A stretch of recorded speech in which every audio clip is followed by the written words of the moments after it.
English for vocational purposes 2, week 23, day 3, unit 4, presentation 3. By the end of this lesson, you will be able to review and consolidate previously learned vocabulary.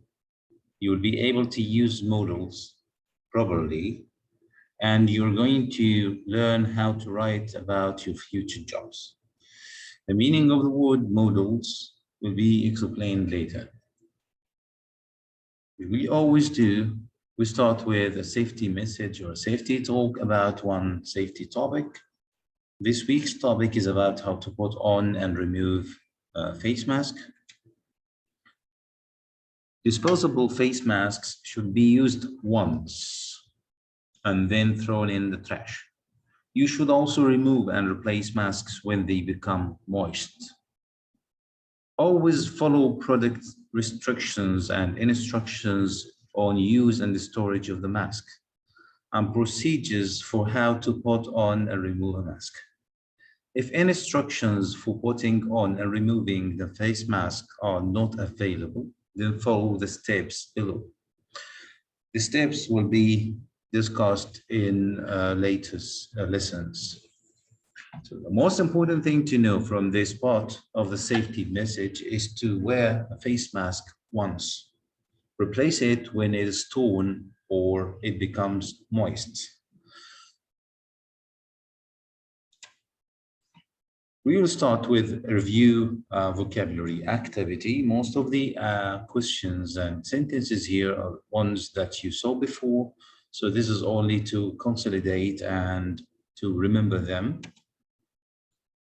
What's the sentence? What's the word that we need to use in this space to complete the sentence? Yeah, I communicate with my friends in different ways. I cannot, with Carlos, remember, I cannot communicate with. And we said we use the preposition with after communicate. Communicate with. Phones, emails, and radios are all means of communication. Means of communication. Remember this picture, and we said it represents productivity, producing something. Yeah, we can see some barriers in the picture. Barriers, things that stop us, block the way. In this picture, the technician or the person in the picture used the drill and he had a serious injury, serious, difficult, dangerous. Okay. The student in the picture is inattentive, yes. So this is an action of inattention, inattention. Face mask is important, necessary, required. Another word for this is mandatory. Yes, it's a mandatory. Face mask is mandatory, a mandatory need. Yeah, here in this picture, yeah, you add something, so you increase something. Our lesson today is about modal verbs. They are verbs that give extra meaning to the sentence, not the main meaning. Let's explain this. Look at the sentence here. I can speak Arabic. Which sentence here can be, which verb here in this sentence can be deleted? Which verb? Is it can or speak? Can you say I can Arabic? Is this correct? Is the sentence here, is it meaningful? Can you say I can Arabic or I speak Arabic? Yes, I speak Arabic. In fact, the word speak is called the main verb. So the verb that has the action with the meaning, the main meaning of the sentence is called the main verb. Okay, it's called the main verb. Here, the main verb. Speak. Right.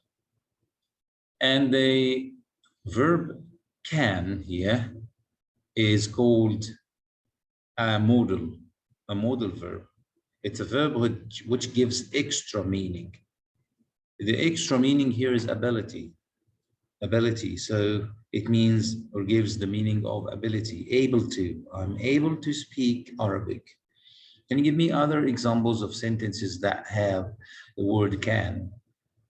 Yeah, I can swim in the sea. I have the ability of swimming in the sea. So the word can here, in fact, it's a modal and it expresses ability.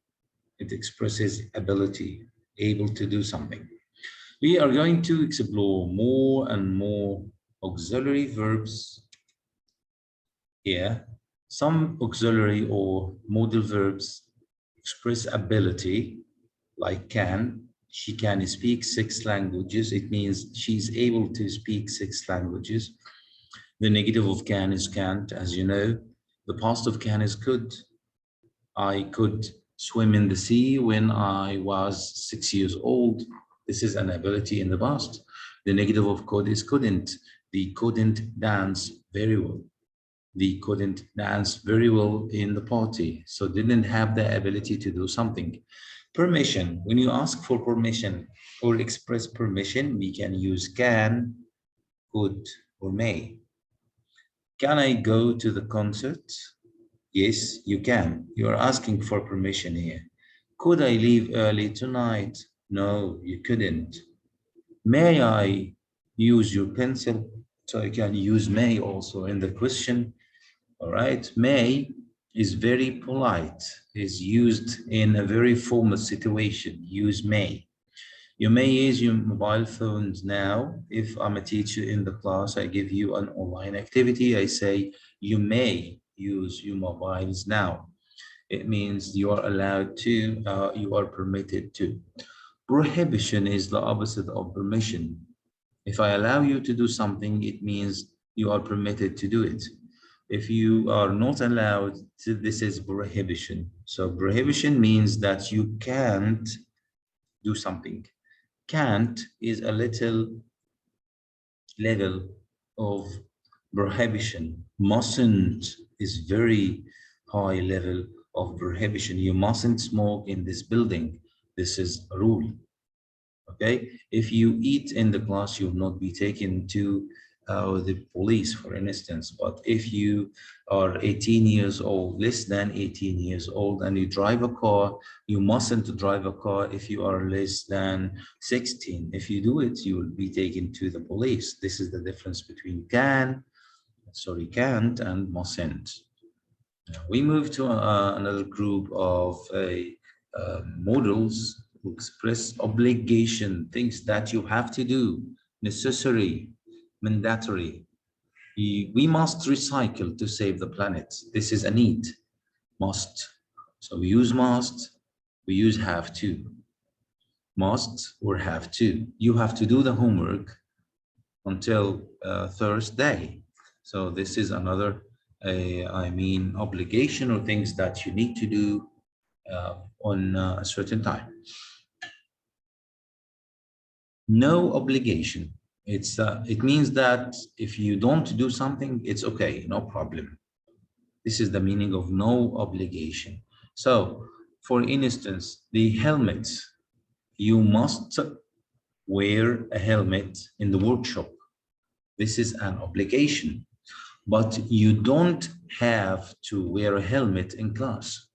If you come to the English class, you don't have to wear a helmet. Don't have to, it means it's not important, it's not necessary for you. No obligation. The opposite of must or have to is don't have to, with I, we, they, you, doesn't have to with he or she or it. And also you can use this, you needn't. Needn't, it means you don't need to. You needn't buy any milk. This is not necessary. If you buy milk, it's okay, but you needn't. There is no need for that. Why? Because I have already bought some milk. Giving advice. When you express advice, you advise someone to do something. You can say should shouldn't, must, mustn't, should, shouldn't is a low level of advice. If you're advising someone to do something and this person is your friend, maybe, but if you are expressing a very urgent need and you are expressing advice, you use must. So here, someone is ill, you say you must see a doctor. You must see a doctor. This is very urgent. You shouldn't eat so much chocolate. It's okay if you eat, but it's not good for you. That's why I say you shouldn't. Shouldn't is a negative advice about something that you should avoid. Practice time. Let's practice. Let's choose. Okay. Needn't or may I have a work permit, please? Now you are asking for a permission. It means that you need to do something and you are asking a person to do it. May I have a work permit, please? We space take the train because we don't have tickets. We don't have tickets. So we must take the train or we can't. We can't take the train. The driver must or needn't drive to Riyadh. It's too foggy. It's too foggy. So is necessary to do it? Is he obliged to do it? Or it's not important? He needn't. The manager can or can't hear our machines. They are so loud. They are so loud. So of course, if they are so loud, so that he can hear our machine. You space play computer games at work. It's not good for you. I'm giving you advice, something that you should avoid. So it means you shouldn't, not you must. I'm not obliging you to do something. Number 6, I space work hard to make more money. I must work hard. This is an obligation. Workers can or must work outdoors. It's too hot. So they can't. They can't work outside. This is inability. They are unable to do this. My injured colleague walk well, so he has to stay in bed. Of course, he doesn't have the ability. It means he cannot walk well. You mustn't or you must make so many mistakes in your test, you won't pass. So this is a strong advice to avoid doing something. It means you mustn't make so many mistakes. You mustn't make so many mistakes. I advise you to avoid this. Okay, move to another piece or part of our lesson about your future job. Some of you will be technicians, safety officers, electricians, pipe fitters. Okay, today we talk about another job that you might do in the future. It's called floorman. A floorman. Who is a floorman here? Is it picture 1, picture 2, picture 3, picture 4? Yeah, very good. This is a teacher, you know this. This is a nurse, it's very clear. We don't think about them.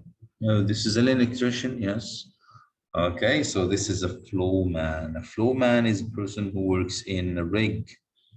Okay, he drills in the ground to do something to get out gas, oil. So would you like to do such a job? What do you know about it? Is it a safe job? No, it's not safe. Is it well paid? I mean, do you get money, much money from it? Yes, it's well paid. Okay, so would you like to be a floorman? Why? This is what we're going to do now in writing. I want you to talk about a friend or colleague and ask him why he wants to become a floorman. And write 5 sentences here. Sentences like that. You can use these vocabulary items. Drill, of course, you know, to make a hole in the ground, you drill. Oil, gas, important. Responsibility, paid well. Let me help you. I will just give you one example. Let's say, for instance, if you ask me why I want to be floorman, I can say that I want to work as floorman because I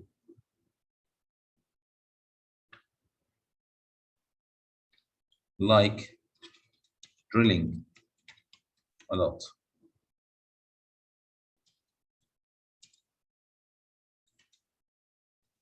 It's an important job.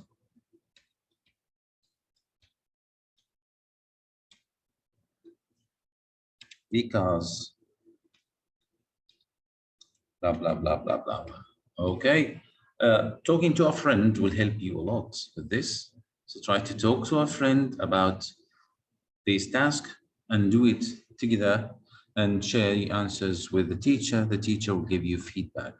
Thank you so much. That was our lesson for the day. See you in new videos. Good luck.